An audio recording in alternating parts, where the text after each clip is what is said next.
Good to go.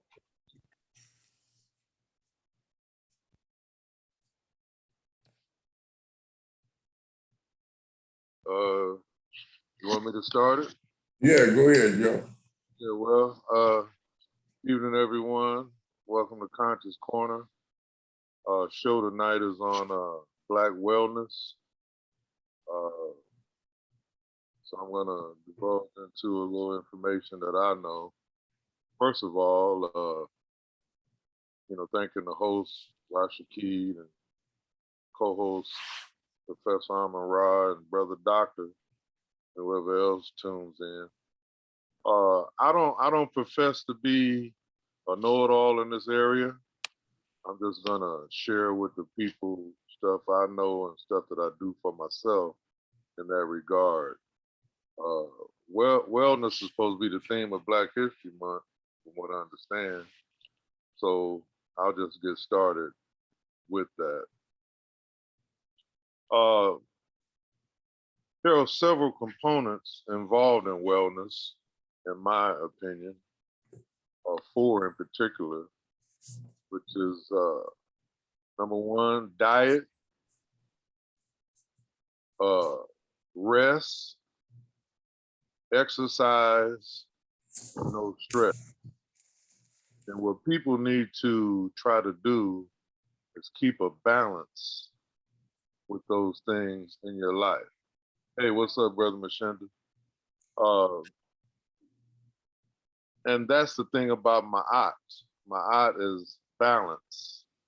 And so it's kind of a difficult task for those of us that are still in the working world, because you're stressed with the job and getting up and, going and doing all that you got to be. Those of us that are retired have more freedom to make sure that that balance stays pretty right. But first of all, let me get to the diet part, which is most significant, I think, especially with Black people due to the number of illnesses that are upon us, with the diabetes and cancers and hypertension and whatnot. First of all, I want to say that everything pretty much that's white in color is bad for Black people. For example, salt. And when you look at packages in the store and you read sodium and salt is the same thing. Sugars. Okay. You need to try to find a substitute for those sugars. And let me say this, those little things in those packets, I don't know what they call them, but that stuff is worse than sugar, in my opinion. Get the name of them. You know, the little blue and Equal. Yeah, all that old mess. Then white potatoes, white bread, milk, dairy products, all of those things are not good for you. And I know people talk milk, but once you get off mama's milk, you really don't need no more. I know we feed it to the kids and whatnot, but it develops a lot of mucus and whatnot in that regard. Also on the food side, that is a detriment, in my opinion, is red meat, beef and pork. The reason I say these things about the beef and pork and the white stuff is, that's the number one feeder of cancers. Cancer survives off red meat, dairy products, and sugars.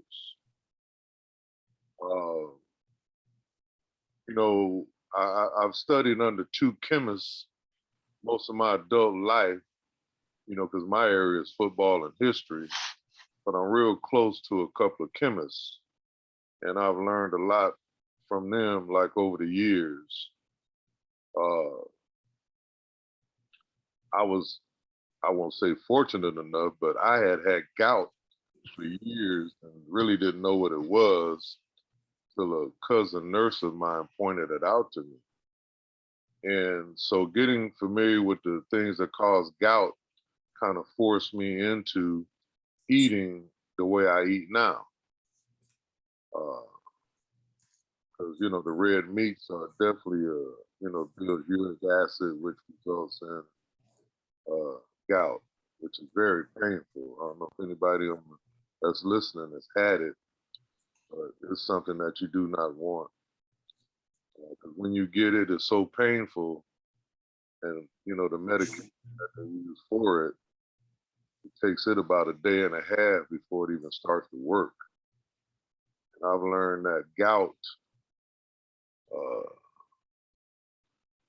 also, got to start in your big toe, usually where it starts, and it moves up to your ankle, to your knee, it can move to your kidneys, move to your heart, move to your brain, but it's all a result of the same stuff that you intake. So that's why you need to eradicate it from your diet. I know it's tough, but I eat fish and chicken, try to bake them if possible, for the meat substitute for the protein, but also beans. Beans is a form of protein that can take the place of meat. I know I got sick one time. I didn't eat meat like for 8 days. And I was just eating beans and greens and cabbage and stuff like that. And after a while, I didn't even notice that, that I was going without the meat. But anyway, I was in a juicy juice shop the other day. I don't drink juice out of stores anymore. I go get mine free, squeezed fresh out of this shop called Juicy Juice, which is located over here in Carson. A sister owns the shop, and they squeeze the fresh juice right in front of you. And there was a sign on the wall by Dr. Scobie, is that his name? The brother who passed recently. Rahh, I'm pretty sure you're familiar with him. Dr. Sabi. Yeah. And he had a caption that says, "If it don't come from nature, don't put it in you." Okay. And in the food area, if you're buying out the stores, they kind of got you, because stores, the companies that put products in stores, they put additives and preservatives on the stuff that make it last a long time. And, until it's bought and used, is what causes the damage to our bodies that we end up enduring. Sometimes soon, but oftentimes it takes years in order for it to build up and evolve into causing a problem. Okay. Also along the food thing is water. We don't drink enough water as Black people.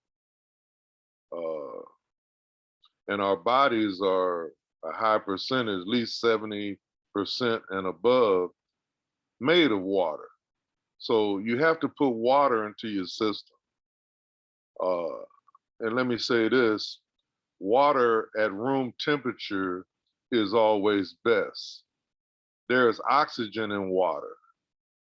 And when you heat it up or make it cold with ice, you take the oxygen out of the water. You can't find a soda in my house. Don't fool with none of that anymore because of the high levels of sugar. All that juice in the store and them sodas ain't nothing but straight sugar. You might as well open up a bag of sugar, pour some water in and drink it. That's pretty much what you get, which is also a reason why a lot of these kids are developing these cancers at an early age from drinking all them sodas and all of that juice filled with sugar. Okay. And then also on the food end, people have embolisms and whatnot, clots and what have you like that. I've learned that the root foods, onions, garlic, beets, turnips, the root foods can help your body deal with those things in terms of breaking them up and, you know, from the blockage that develops in your body. Uh,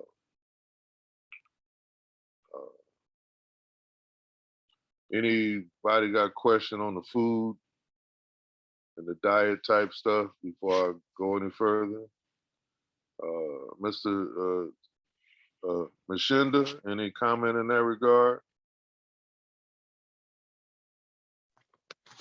No, I think you dead on it. Keep going. You know, I think you're telling a lot of truth there. Like I say, I subscribe to a lot of what you're talking about and working on other things. But no, thank you. But anyway, I'm just listening. Go ahead. Thank you. Brother Doctor? No, I could just confirm, man, with that gout. You know, I had problems with it, and you're right, man. That pain, man. You just imagine 100-pound weight falling on your big toe, over and over and over, man. Like you, man, I had to give up all that, red meat, everything. I finally got rid of it a couple of years ago, man. I just had a mind where I get a flare up once every 2 years. And yeah, you're right, man. When I first got it, went to the doctor. He didn't want to give me anything because that medicine they give you is poison, man, just straight poison to get that stuff out your blood system. And he didn't want to give me anything, man. I sat in pain for 2 months straight.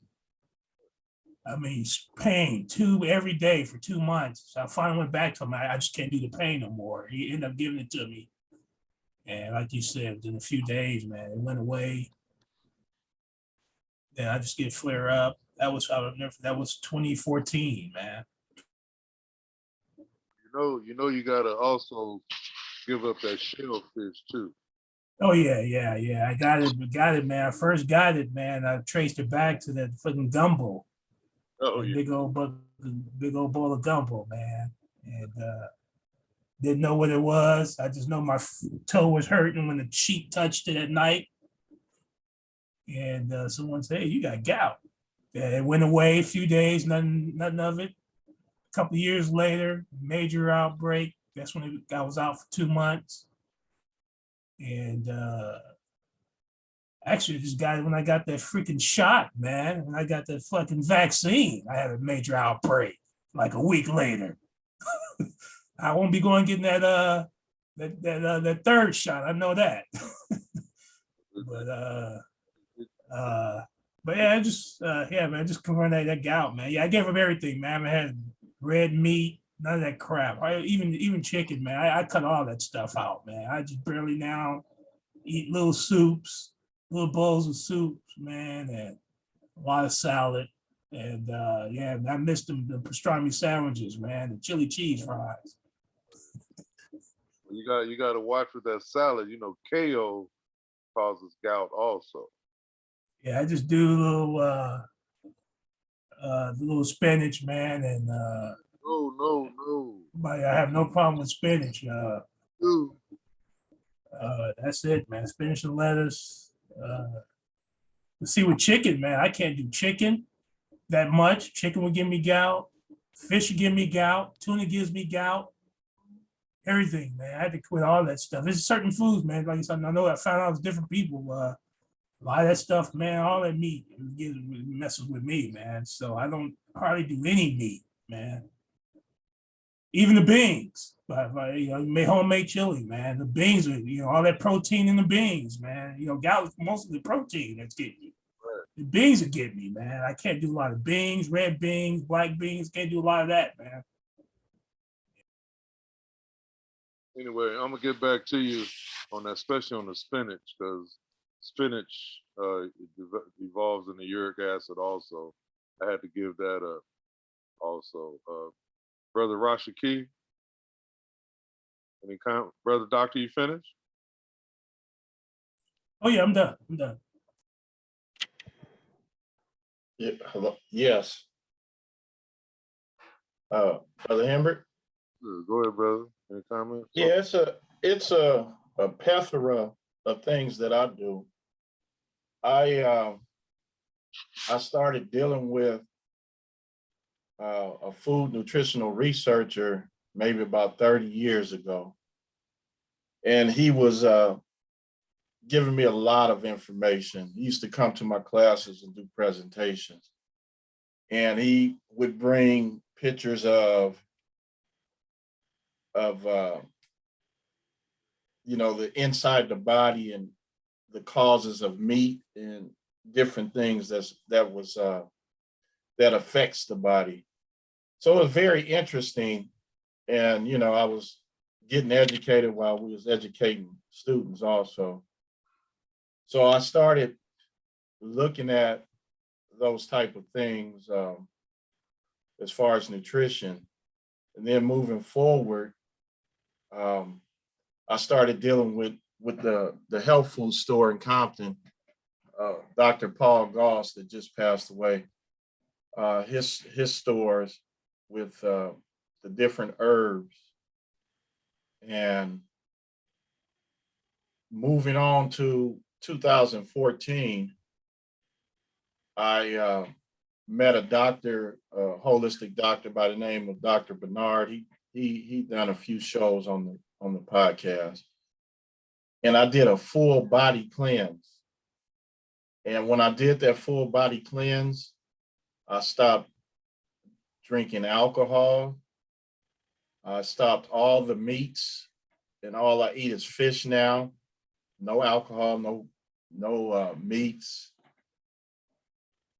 Right now, I make Irish sea moss from I get product from Jamaica and Belize, and it helps. The sea moss I have turmeric, ginger, and lime in it, and it helps with the joints and inflammation, and it seems to help a lot of people.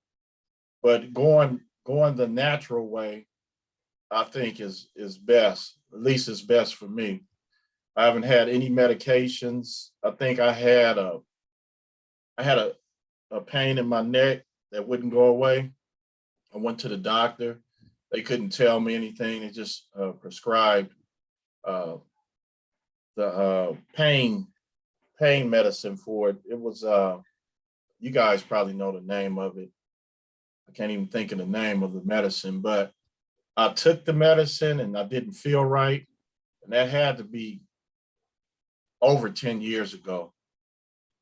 And then a buddy of mine is into the healing massage, but he doesn't do massage therapy. It's more so he has different certificates and all type of dealing with the body. And he came and worked on me.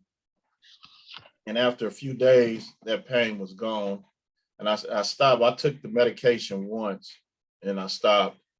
So I haven't had any prescription medicine over at least over 10 years. And I didn't take much prescription medicine before that. So dealing with natural remedies and things of that nature, I seem to be doing real well health-wise. Now, since the pandemic hit, I haven't been to my doctor. I usually go get a few numbers checked. But when I did that full body cleanse, I hit all of the major organs in my body, an 8 weeks cleanse, and my wife did it also. I went from 256 to 220 weight. All of my numbers was excellent when I went to the doctor. So I just advocate natural healing and things of that nature, herbs.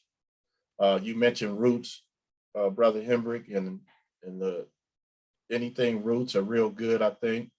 So there's, I'm still learning about the natural healing. So that's what I'm a stick with since it's been helping me throughout these years, and I'm 57 now, so doing pretty good, I would say. So that's about it, Hembrick. Brother Rahh? You on mute. You on mute. You on mute, brother Rahh. Yeah. Okay. Can you hear me now? I can. First of all, I want to say, appreciate what's been said, if I understand correctly, and I really appreciate all the comments that's been made and thus far. You know, as Brother Hembrick said, this month, Black History Month, theme that is given annually by the National Association for the Advancement of the Study of used to be Negro life, but it's now African American life. They put out an annual theme for Black History Month, and it's Black Health and Wellness. And so as Brother Henry was saying, you know, on part one of his presentation dealing with diet, food, one of the major addictions to people is food addiction. And that food addiction starts at an early age. I mean, many kids get hooked on sugar based on Gerber baby food. You know, I mean, apple juice, Gerber this, Gerber that. And next thing you know, they go through withdrawals. They start crying, and when you don't give them the sugar, you know. Same thing with as Joe said, it's not just what you eat; it's also how you prepare it.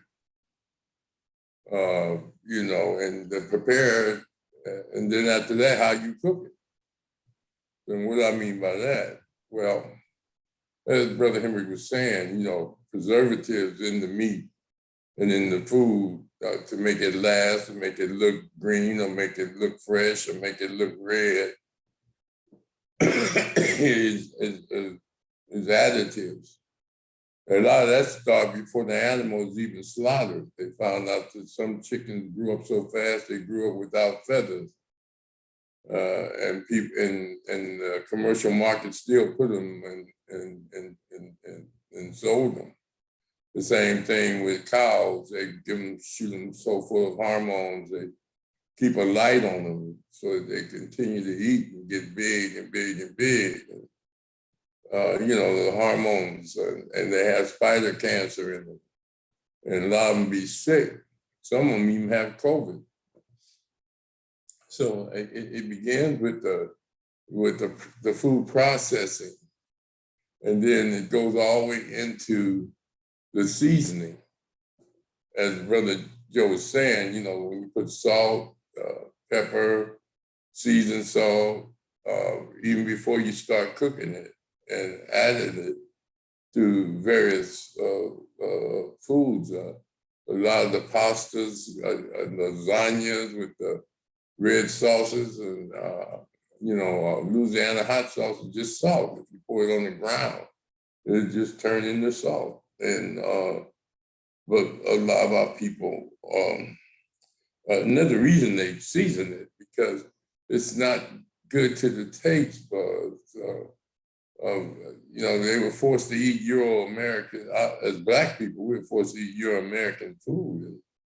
And they gave us Gus the chitlin, which was really spelled Shittlling,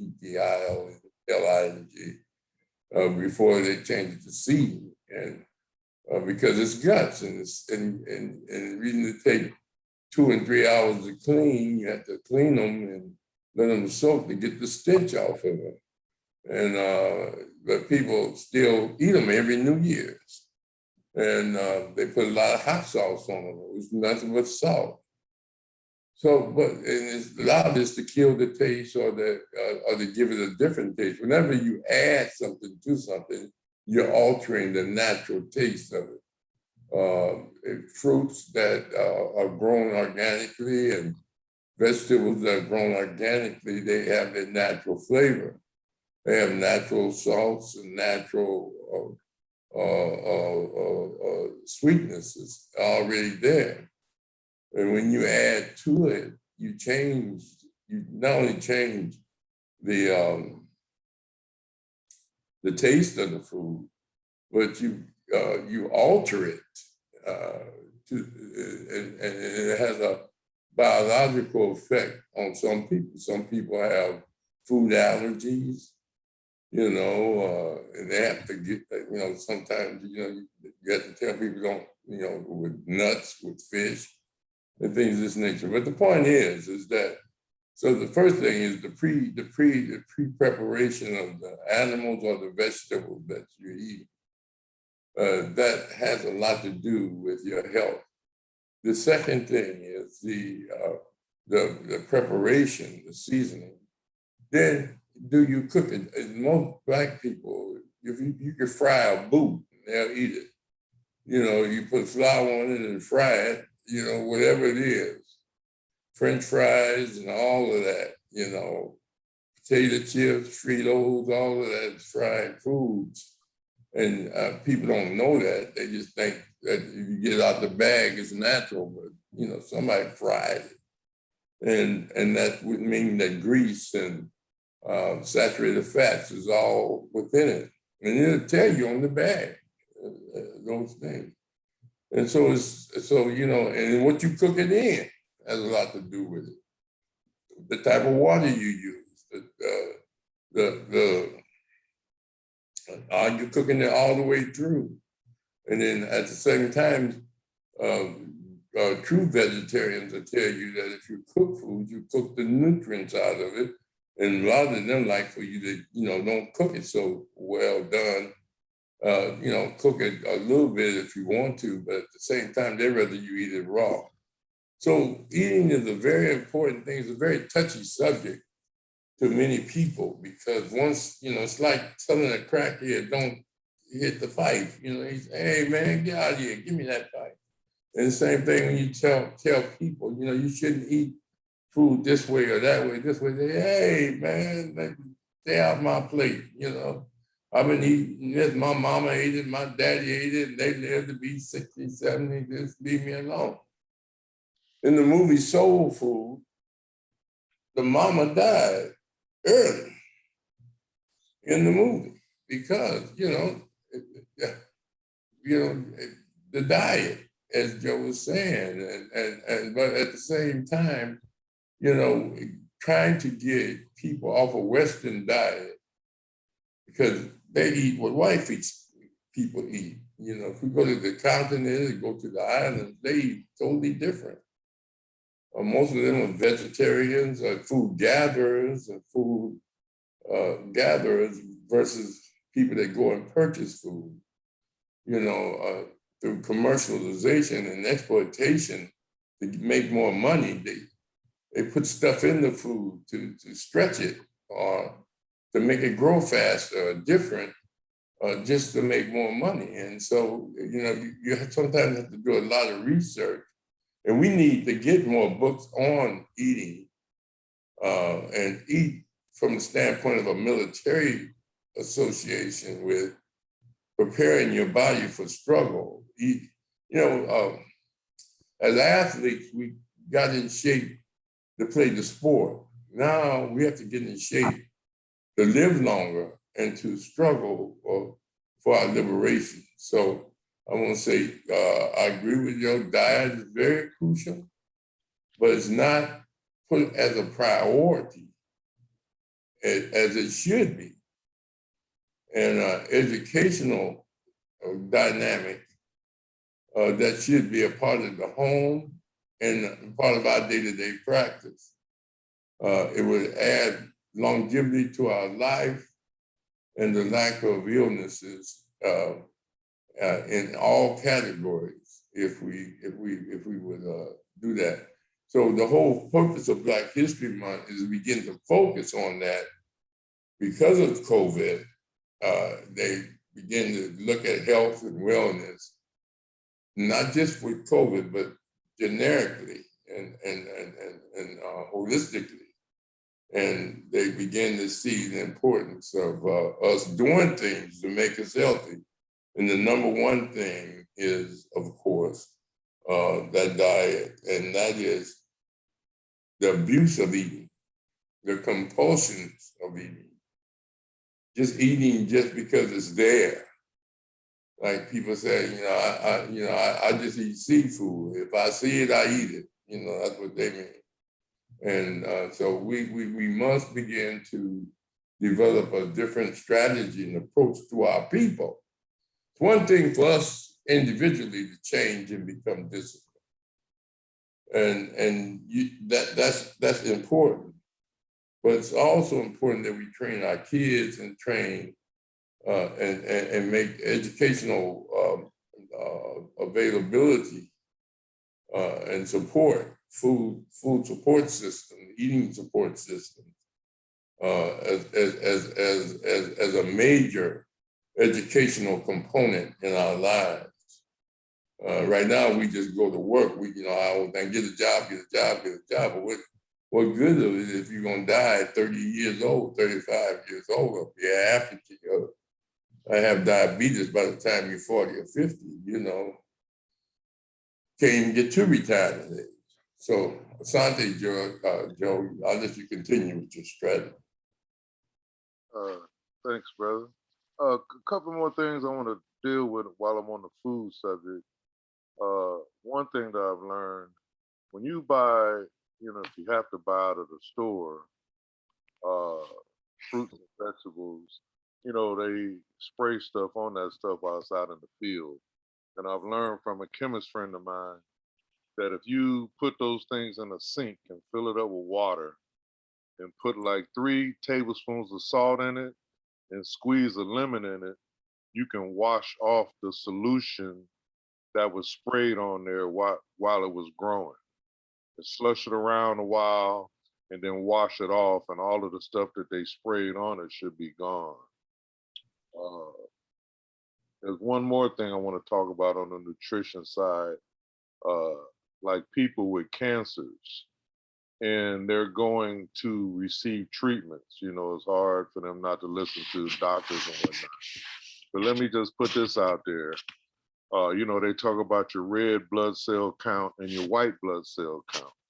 Well, carrot juice produces red blood cells, okay? And when they're giving you the chemo and radiation, they're killing good cells trying to get the cancer cells, okay? And if it said that your white blood cell count is low, onions and garlic, that's what they produce, white blood cells. So I just want to put that out there for anybody that knows anybody that's going through a treatment. If they, you know, can make that adjustment from what they're being told about their red and white blood cell count, those are the 2 things you can use to straighten it out. And plus washing off the, you know, fruits and vegetables that you do buy. Moving right along to the other 3 aspects, and I'm gonna kind of go through these kind of rapidly, is the exercise. And you don't have to get ready for the Olympic team or the NBA or NFL, just regular walking, a brisk walk and light exercise is good enough for people. I know if I'd have known about this years ago, all them years I was jogging, because the knee joints are not made to land on the ground. You increase your weight by 660 pounds whenever that foot lands from a jog. So walking is good, and light exercises and stretching, okay? And I don't, you guys know this as being former athletes, after you work out, you know, you feel so much better. And what you're actually doing is sending your body through a minor cleanse from the sweat that you produce when you exercise. So exercise is real good. And matter of fact, you can overdo that too, you know, so you kind of gotta put a balance in with your exercising and then your rest. If you do all that without getting the proper amount of rest, you kind of throw your body out of balance. And remember, the thing is keeping balance with all 4 of these components. And then the last one is no stress, which being Black in America is hard to kind of manage that one. Some people do yoga, it's good for that. But what we need to cease and desist from doing is self-medicating with those alcohol that's dealing with stress, because that alcohol turns straight to sugar, which compiles your, you know, your likelihood of developing diabetes. And brother doctor, I don't know if you know that anybody that has gout, if you have a gout attack and you drink some alcohol, you're really asking for trouble. It really intensifies the acuteness of the pain when you do that. So the thing we got to do as a people is try to keep these 4 components in balance with ourselves. And we can prolong our lives. We'll feel better, keep your weight down. And the number 1 sign of telltale that shows that you have a problem is your blood pressure. If your blood pressure is off, something's jumping off. You need to jump on it and deal with it. If you keep that blood pressure where it should be, then you're in pretty good shape. So I know I kind of ran through those last 3. And the mental health, the stress, you know, we have so much on us. And, you know, we don't have enough people in the field, in my opinion.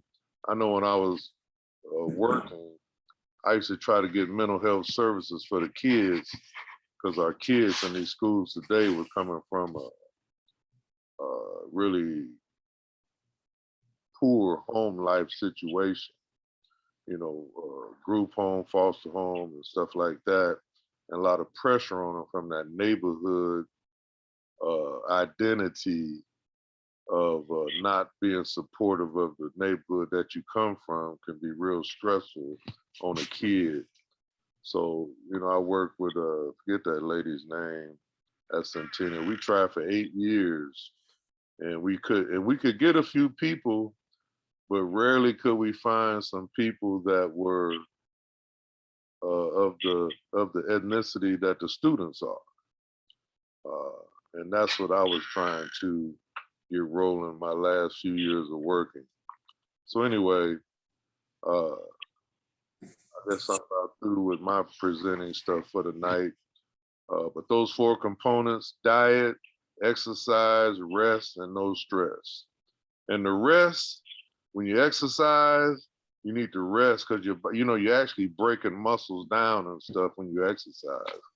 When you rest, those things are building back up. So anyway, appreciate the opportunity to present. Let me just say this also, and then I keep saying that, but hopefully I'll make this the last one. I've learned that our bodies are getting rid of dead cells constantly. Okay, we're constantly getting rid of dead cells. By putting in the proper things that we should be putting in our bodies, you develop healthy cells, okay? Healthy cells evolve into healthy organs. And that's the philosophy in a nutshell right there. But when you're putting in synthetic stuff that's not really food, you know, the cell development that you need is not really occurring. Now, I take supplements also. I've been a Dr. Goff, and I've been a partner with Shackley vitamins for years. I don't promote them, I don't sell them. I just know what it's done for me. And the people that brought me into it, how young they look at 80 to 90 years old and still looking great. So I take something for every internal organ I have, because the vitamins are nothing but foods, and it's 100% of what it's supposed to be. A lot of vitamin companies give you a little of the vitamin and a lot of filler. So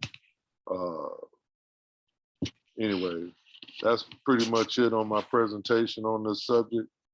Hope someone can use something that I've said. And going back around the table for comments, again, Brother Mashenda, Start with you first. He's on mute. He's on Yes, mute. sir. No, again, I've just been a good listener tonight. Just want to thank you for presenting, you know, all what you've talked about. Again, is very helpful. You know, my own personal experiences, you know, haven't had any red meat in over 25 years. No milk, you know, everything white, like you say, the salt, got to watch that salt intake. Definitely read the back of products, you know, make sure you know what you're getting in your body. And then, you know, but anyway, everybody got to do a thorough investigation of themselves. But like I say, you've given out some good information. Everybody shared some good things. And thank you for sharing tonight. Appreciate you. Brother Doctor, you're on mute. Yeah, I agree. Everything you just said, man. It's just unfortunately, man, we learn about this kind of later on in life. You know, like I said, I didn't this gout thing, that was, you know, I was getting close to 50. And so that whole thing changed my whole outlook, man, on what I eat. And, you know, because people don't realize, you know, like you said, we're all athletes, man. When you can't get up and walk, you know, it trips you out, and you know, it trips me out, man. You know, when I was having little flare ups and you can't walk, you know, that's it's weird, man. And when it goes away, you're walking normal. But yeah, man, it's just unfortunate we learn about this stuff late in life. Yeah. Appreciate you. Yeah, it's better learn it late than never. Brother Rashaki. Yeah. Now, one thing about when you're investigating your body and the things that can help it, it's good to know thyself.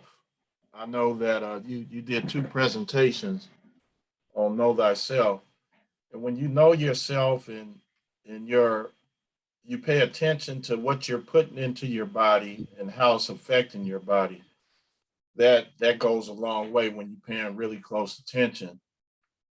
And you mentioned Shackley. My mother introduced me to Shackley as a kid. You know, a few little things she used to give me back when I was a child that helps with. I don't know if you're familiar with that. What's the name of that Shackley product? Herbalax. Yeah. Yeah, she introduced me to that as a small kid, and my mother's 86, and she's doing fairly well at her age, and she's been taking a lot of vitamin supplements for years. And she introduced me to B complex. And you talk about mental health. B complex seemed to help with your your central nervous system. And it helped me out a lot when I was going through some trials and tribulations back in, you know, when I was about 23, 24 years old. And when I started taking B complex, it kind of balanced my you know, mental. Brother Curtis is coming in now. my mentality, to the point where I wasn't as, you know, nervous as I used to be, and so B complex is a very important vitamin that people should investigate, especially if they have nerve issues. And so brother Curtis just joined. And Brother Curtis, we just at the end. Yeah. So maybe Brother Curtis want to say something about health and wellness for Black people and people in general. Before we let him in, Brother Rashaki, let me just comment. You were talking about the Shackley. Yes. This, I've been on that for 25 years, I guess. When I first got on it, you know, this brother who was teaching me how to play golf, and I was pretty big, man. And he told me, he said, man, you want to get that weight off of you, you need to get on this Shackley. And I kind of blew him off like, yeah, man, right. So it took about 3 years before I listened to him. And I finally started taking it. He said, you take this Shackley, you nibble through the day and eat a salad and baked potato at night, and you'll be fine. And when I guess I was AP at Compton High back then, and I had lost so much weight, people thought I was on the pipe or something. That weight just came off, you know. And so I've been sticking with Shackley mostly, you know, since that time. And what I do, I take the Vitaly, the two multivitamins. I take 2B complex. I take 2 garlic. I take 2 vitamin E with selenium. I take a C, and I take 1 zinc. I take a calcium magnesium. All the vitamins work together. I take a D3. I take 3 salt palmettos for prostrate. I take 2 lecithin, and I take 2 omega red, and I take 6 alfalfa. I come to find that alfalfa has more nutrients in it than any plant that's out there. And then I take half of a Herblax, like you said. Yeah, I'm familiar with that Vitalia. My mother takes that Vitalia. She's on the right track, brother. I don't push it. I don't because the guy wanted me to sell it, and I didn't want to try to convince people about all that. I just like to be an example before them because people can't believe that I'm 68 years old when they see me. So I found a nice balance that works for me, and I'm sticking with that from now on. All right, now you can deal with your partner there, Brother Curtis. Know thyself. Okay, Brother Curtis, we didn't spoke about health and wellness.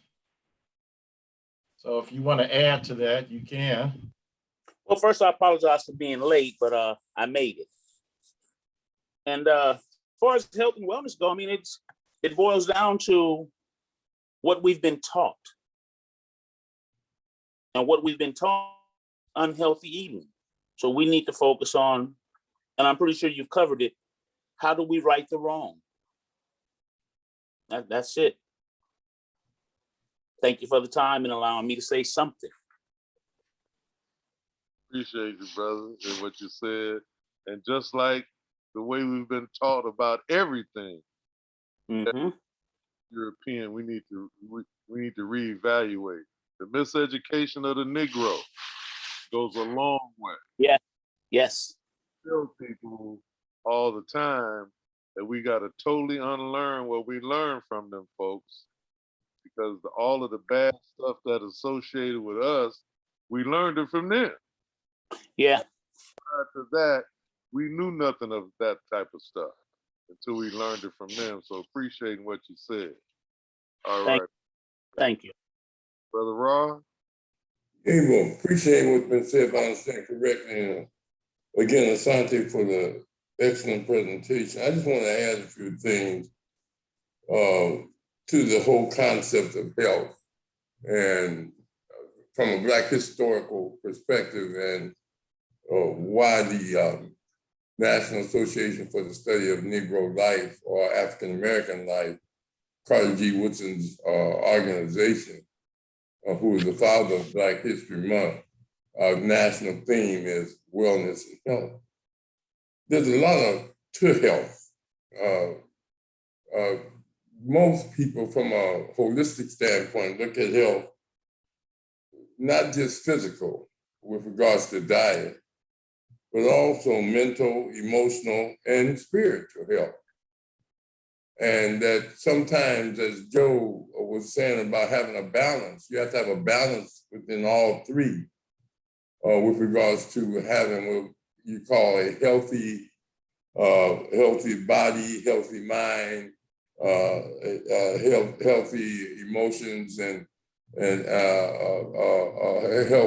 healthy spiritual components of yourself. And that makes up the self, all of those dynamics. But you have to also go through a social stratification aspect of it, of looking at statistics, data, as Curtis was saying, you know, we go by what we've been taught, and where we put priorities on, you know, what's important, you know. And you know, sometimes like down with Elijah Muhammad, like Rahh was saying, you know, know thyself, do for self. Well, Elijah Muhammad wrote a book called Eat to Live. Yeah. Some people live to eat, and there's a difference. And so the Nation of Islam is always focused on a sense of healthy eating. They, you know, sometimes, you know, they go through their Ramadan, they fast, which is a cleansing, no sex and no food during the daytime, and for 30 days. And then the same thing with regards to other organizations and ritualistic aspects for cleansing. I know that some of us go through 30-day fasts and all those type of things, which is good. But you also got to look at other social stratifications. And that's why what Brother Curtis said and what everyone is saying about we do what we learn.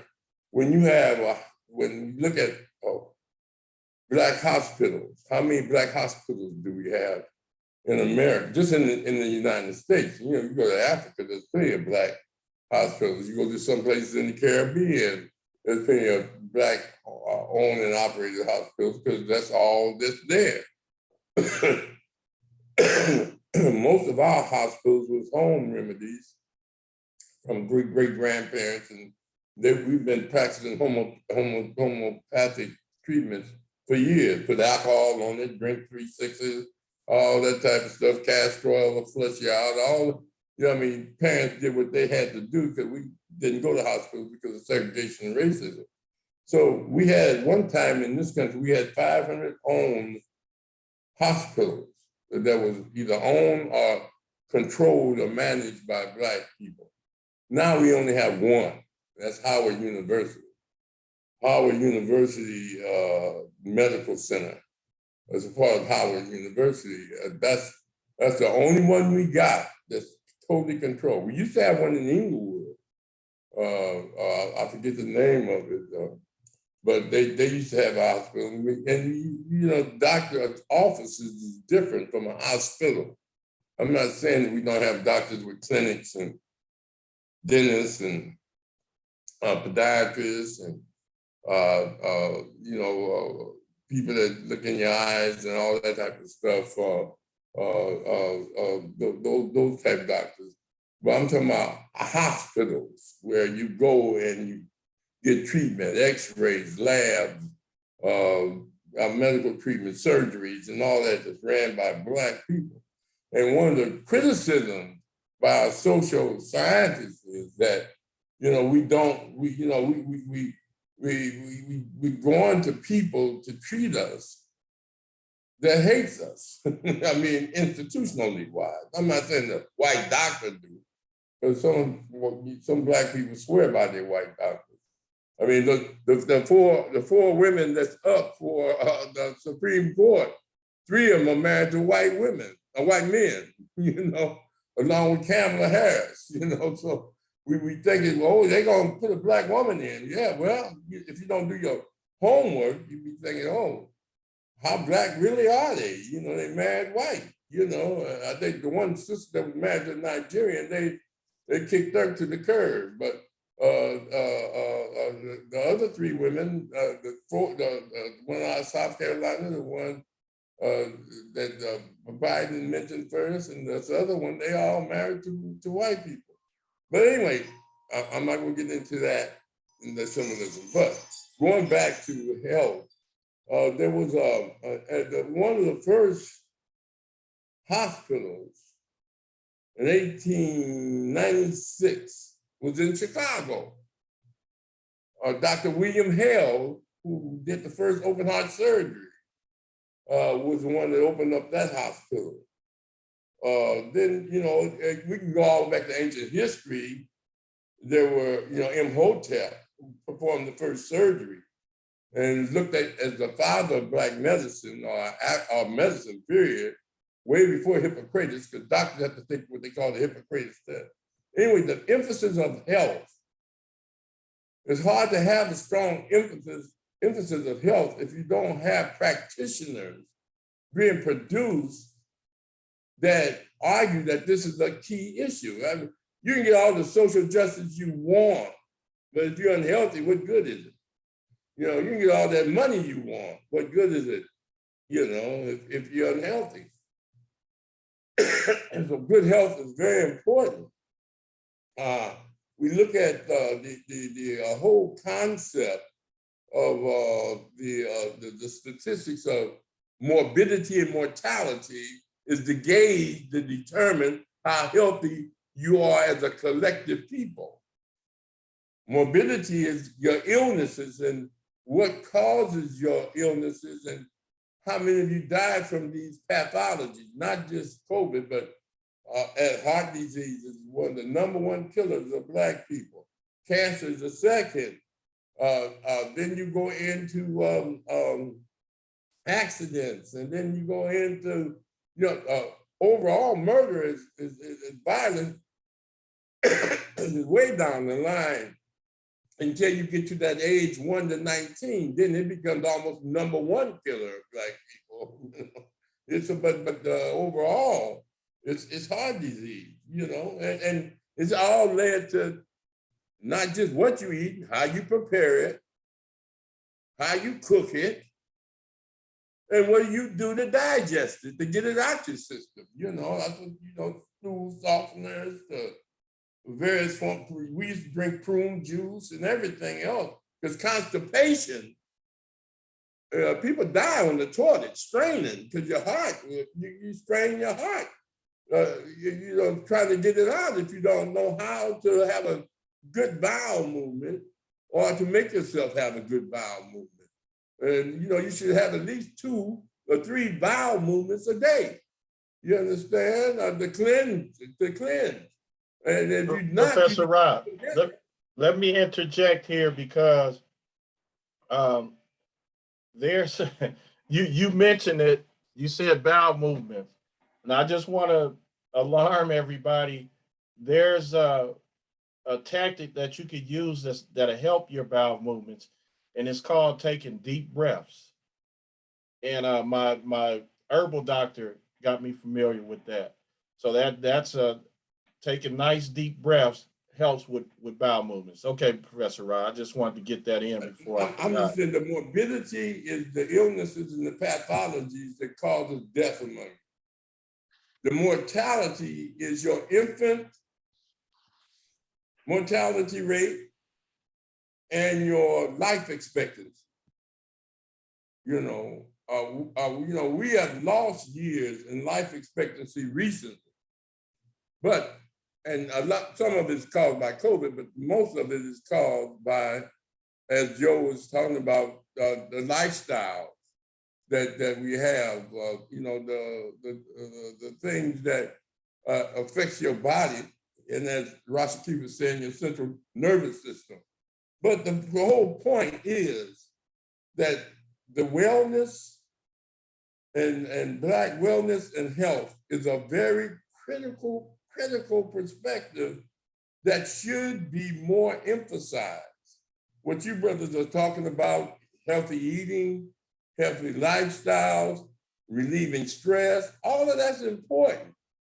But it doesn't do any good if we don't teach it to our children, our loved ones, and make it a part of our curriculum, our struggle curriculum. Even if you're not getting it at school, it should be getting it at home.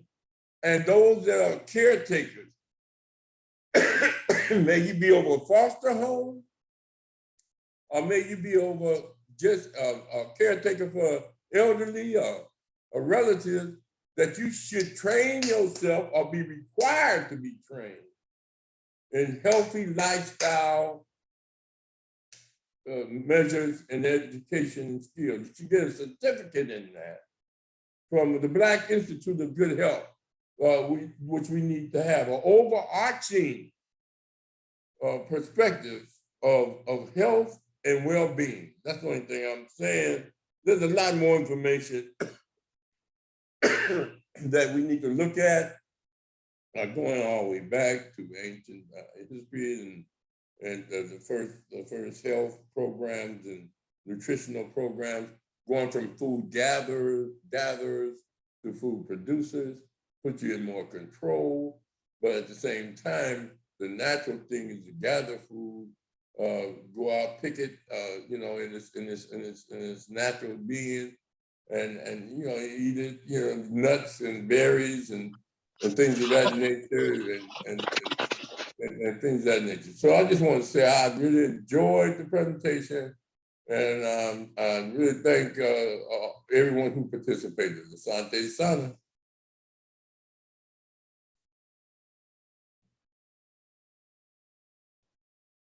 Joe? Yeah, dealing with this hound man over here. So, Brother Rashaki, you might want to bring us on home and tell us what's coming up. But let me say about the bowel movement, whatnot. You know, water is essential. I used to go with a girl. She'd be in there moaning and groaning and whatnot, and I got her to drinking a lot of water, and that helped her out a lot. And she had to do that. So appreciating everyone tonight. Going on, Brother Rashaki, you can tell us what's coming in the coming weeks. Well, we got Brother Thomas coming on Wednesday, and Curse of Desegregation. I know that's going to be interesting. So I'm looking forward to that, as I do all the shows. And next week, Professor Rahh, who we got for Conscious Corner? Okay, did you ever get it? Well, okay, we'll talk about it. Okay, so Conscious Corner, each one teach one. All right.